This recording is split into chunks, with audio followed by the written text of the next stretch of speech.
أعوذ بالله السميع العليم من الشيطان الرجيم. بسم الله الرحمن الرحيم. والسماء ذات الحبك. الواو هنا واو القسم. الله سبحانه وتعالى يقسم بمخلوق من مخلوقاته العظيمة.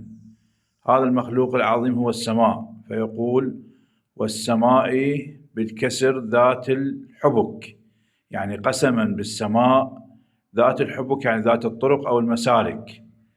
ويقال للحبك جمع حبكة، وهو المسلك المتلألأ في السماء، المسلك الذي يتجمع النجوم ويكون مسارا له يسمى الحبك، حبكة، والحبك جمع حبكة.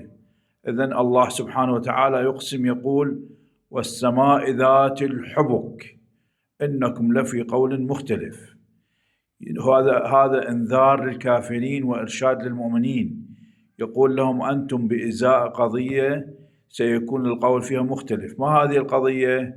هي قضية الإيمان بالله تعالى، والسماء ذات الحبك إنكم لفي قول مختلف. القول المختلف فيه معنيان. المعنى الأول أنه عدة أشكال، وأنكم لفي قول مختلف أي في قول ذات أشكال.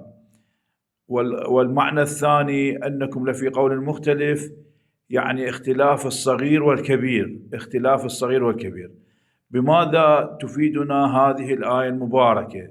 تفيدنا هذه الآية المباركة بأن الله سبحانه وتعالى يجيز القسم بمخلوقاته، لأن هناك من المسلمين من لا يجوز الحلف والقسم بغير الله تعالى من مخلوقاته، في حين أن القرآن الكريم يظهر هذه الحقيقة بأن الله تعالى يقسم بمخلوقاته.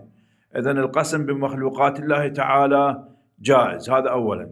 اثنيا، وإنكم لفي قول مختلف، أنه الإنسان ليس سواء، فالناس تقول شيء يمين وناس تقول شيء شمال أو يسار، ناس تقول نعم، ناس تقول كلا، ناس تؤمن، ناس لا تؤمن.